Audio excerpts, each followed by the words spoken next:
Hi, this is Scott Garibay, and today we are going to talk specifically about the power of Dungeons and Dragons and just how it changes people fundamentally and draws people to say things that really are counter to their own fundamental values, because how D&D works is so, like, it's subcutaneous. It's below the skin. It's incredible, all right? So listen to my supposition. In my opinion, Dungeons and Dragons led Matthew Mercer to write a massively boots-on-the-ground promotion book in the middle of Dungeons and Dragons that he never intended to write. All right, so let's get all the way there. All right, so basically, let me explain this.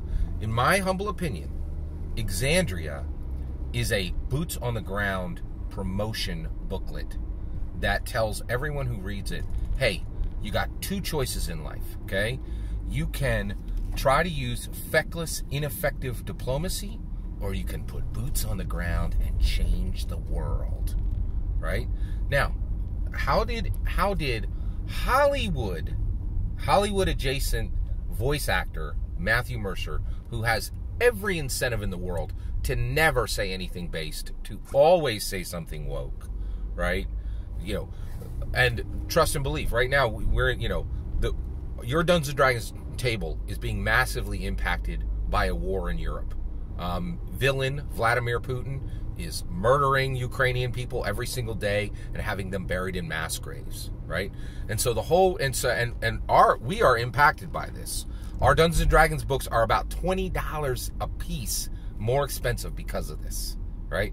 And also, I think our tables are being impacted where I think some people are like, I don't know if I can, do this joyful thing in the middle of worrying if there's going to be an NW is going to hit my city and it's going to turn to ash and blow away. Maybe I don't go this week, right? This is impacting our Dungeons and Dragons tables, right?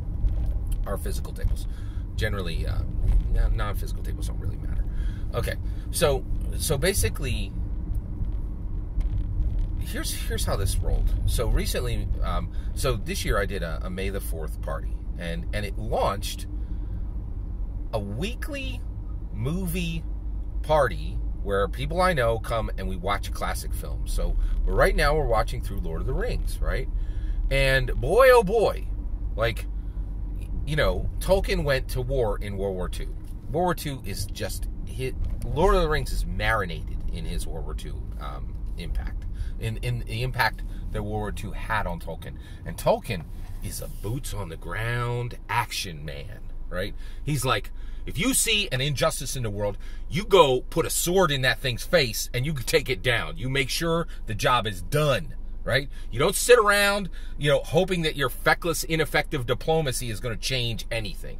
And the whole world right now is like, hey, should we say, hey, don't worry about it, Ukraine.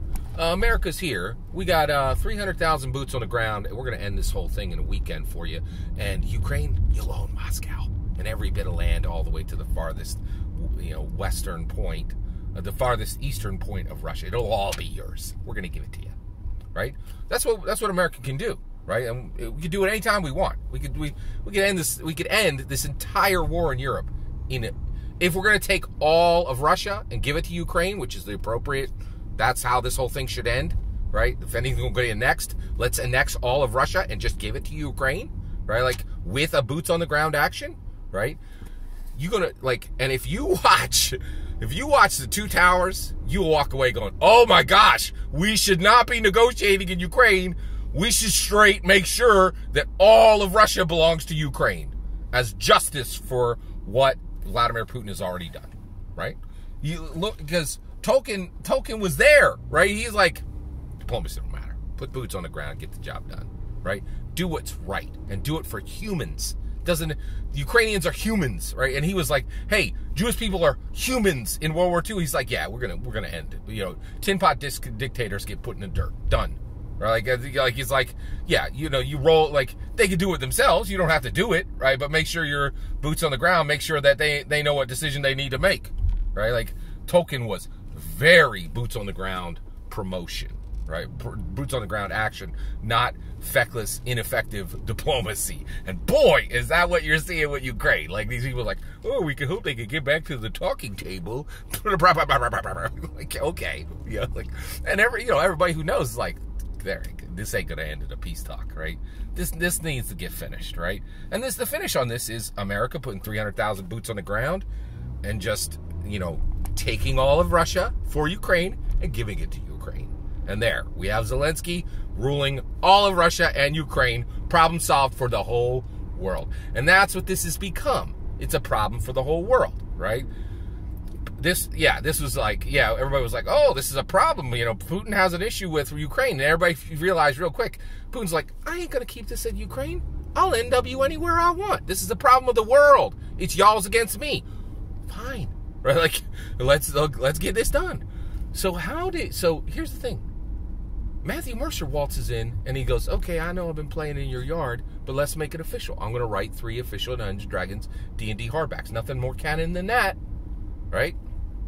And so he does. He writes Explorer's Guide to Wildemount, and he writes Call of the Netherdeep, right? Well, if you read Explorer's Guide to Wildemount, it is a gigantic boots on the ground action promotion.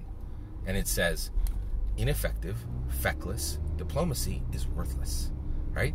Xhorhas, the monster races, are the heroes, okay? Dwendalia, humans, dwarves, elves, are the villains. And the whole book is written very clearly, in my humble opinion, right, to be that you roll in and you work with the Clovis Concord to give materials to help the Xhorhas win, or you actually step up and get your boots on the ground and help the Xhorhas beat the Dwendalians, right?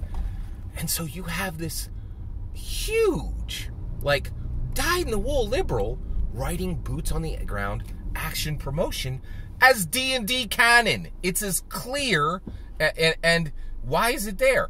Because Matthew Mercer loves Gary Gygax. He went to his house, put his hand on the wall with Satine Phoenix, literally did a pilgrimage, right? Like, he loves Gary Gygax more than he loves his Hollywood playbook. And when he came to Dungeons & Dragons, he was putting out that Tolkien boots on the ground energy, right? And it's written all over Explorer's Guide to Wildemount, and it is written all over Call of the Netherdeep, right? So Matthew Mercer was impacted and was fundamentally changed by his interaction with Dungeons & Dragons when he was called up to do the real deal and write a D&D Dungeons & Dragons hardback. He was immediately attached from the heart and the mind directly to Gary Gygax, directly to Tolkien. And D&D is just systematized Tolkien, okay? So that's how you can change a dyed-in-the-wool Hollywood liberal into a boots-on-the-ground action promoter. And if you read Explorer's Guide to Wildemount and Call of the Netherdeep, they as strong as a boots-on-the-ground promotion as anything you will find in the Lord of the Rings, Fellowship of the Rings, which the entire thing is a gigantic boots-on-the-ground, action-first, ineffective, feckless diplomacy is worthless. It's an absolute boots-on-the-ground, massive promotion, and that lives in D&D today so powerfully that it changed a Hollywood liberal to write boots-on-the-ground action promotion as D&D canon. Love it. Love it. That's my humble opinion. What's yours? Let me know in the comments below. Please consider liking, subscribing. Have a wonderful millennium.